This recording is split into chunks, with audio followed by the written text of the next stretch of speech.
My name's John Hedger, and I wanted to talk a little bit about how I teach beginners basic rock guitar. I have a method of 3 books that I've developed over 30 years of teaching, and it's my beginning rock guitar method. In book 1, we learn a lot of the basic street chords, folk guitar chords like C and G7 and A, D, and E chords, B7, some special blues fingerings and things like that. And we learn basic rhythms and how to count rhythms, basic musical principles that everybody should know and have as a foundation. And the rhythms get a little bit offbeat. We get into syncopated rhythms in the first book. So a lot of the basics are in that book. In the second book, we get into more advanced counting, some cross-picking with single note riffs, and by the end of the book, we're not just strumming chords, we're putting melodic things in the chords and little motifs and things like that that really dress it up really well. And you learn, passing tones and things that you can put in to chords to make them so much better. And we get into music theory, like learning scales in all keys, and the blues pentatonic scale, the basic scale that everybody plays lead guitar with in the second book. In the third book, we get into more special notations for hammer-ons and pull-offs, bending, vibrato, and more of the chord motif things where we're not just strumming chords, we're putting melodic things, passing tones, that kind of thing. And to give you an idea, when we start out as a beginner with your guitar, I'll have you probably use a capo at the 5th fret. If you notice the frets, the distance between the frets gets wider as you go toward the nut here in the headstock, and it's really hard to get a good hand position down here as a beginner.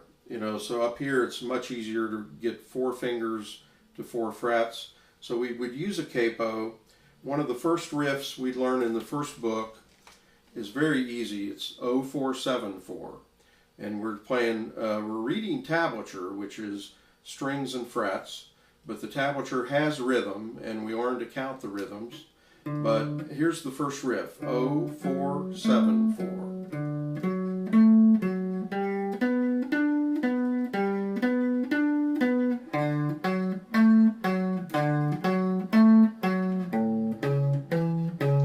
That kind of thing. We go through, take it through a verse of chord changes, and like a bass player would play. And then the second riff is a lot like a bass player would play. It's a walking bass, using all 4 fingers. So it's a little more challenging than the first riff, but not that much harder. And then we get into 8th note rhythms like Peter Gunn,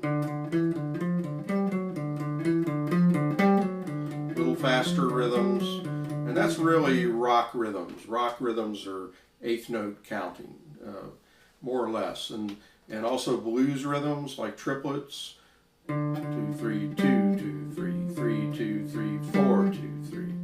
We learn basic blues rhythms and later shuffle rhythms. And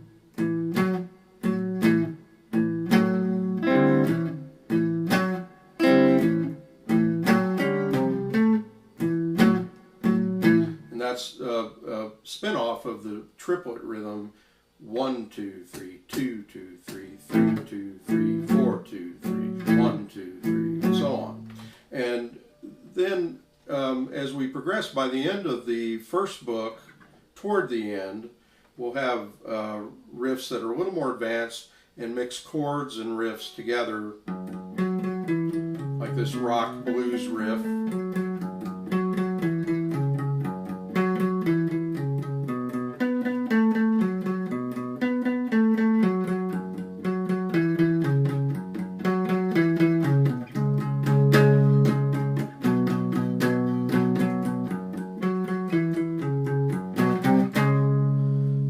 you can see I'm using movable rock chords that are kind of a prelude to bar chords later on. In the second book, we'll get into full bar chords and learn also basic major scales. And in the second book, we get into more advanced offbeat rhythms like riffs like this Beatles riff, Day Tripper.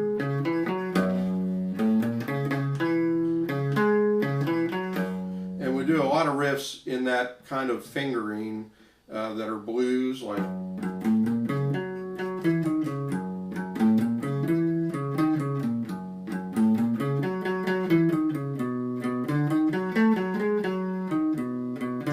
toward the beginning of the rock book, of the second rock book.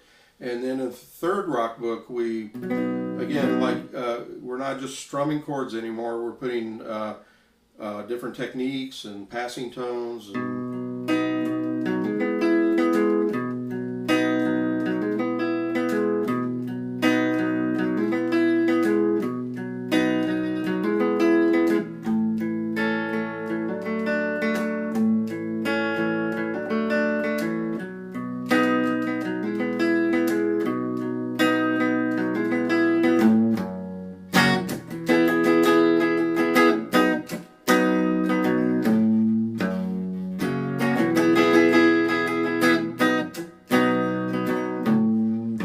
like that, where you're really doing a lot more than just strumming a E chord or something, and very offbeat, so you have to understand the rhythms. As we get through the third book, we start getting into lead guitar techniques, things like vibrato. I'll give you exercises to learn how to bend and hear bends and how they're notated. You'll understand all the intricate things about tablature notation. And then we get into more toward lead guitar playing after the third book, and it's still very step by step, starting with Chuck Berry, Johnny B. Good.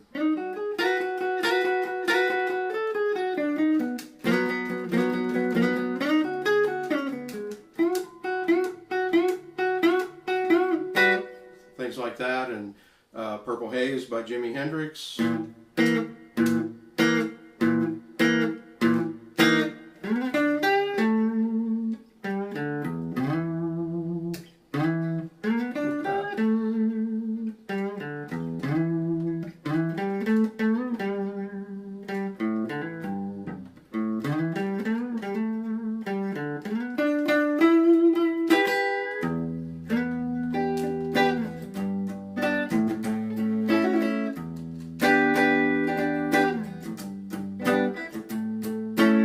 Playing this bar chord, that's the way Hendrix played a bar chord, which is a little unusual compared to the way I learned it. I always learned bar chords like that, you know, and Hendrix used his thumb quite a bit.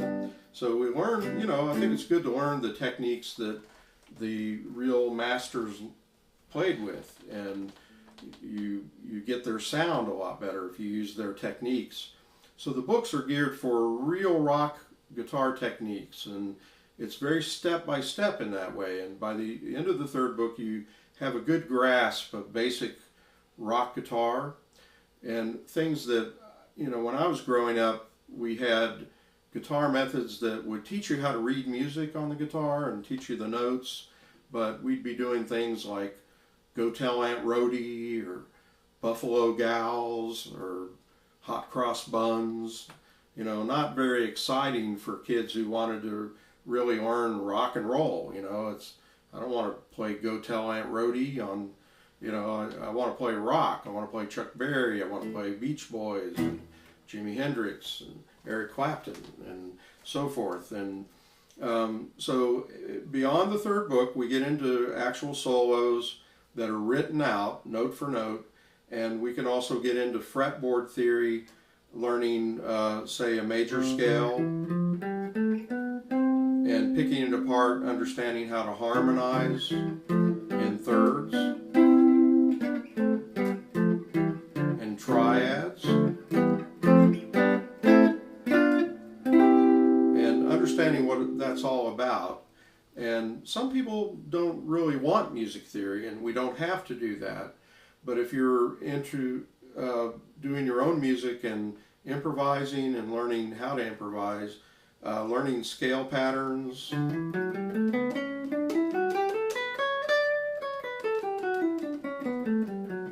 modes like the Mixolydian mode,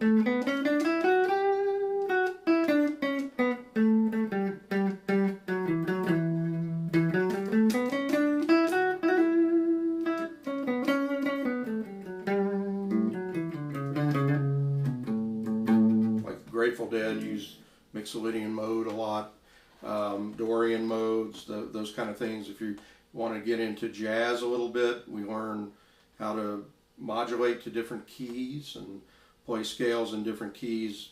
Often in jazz you have to change keys a lot, so you really have to be on top of your scale patterns and all that.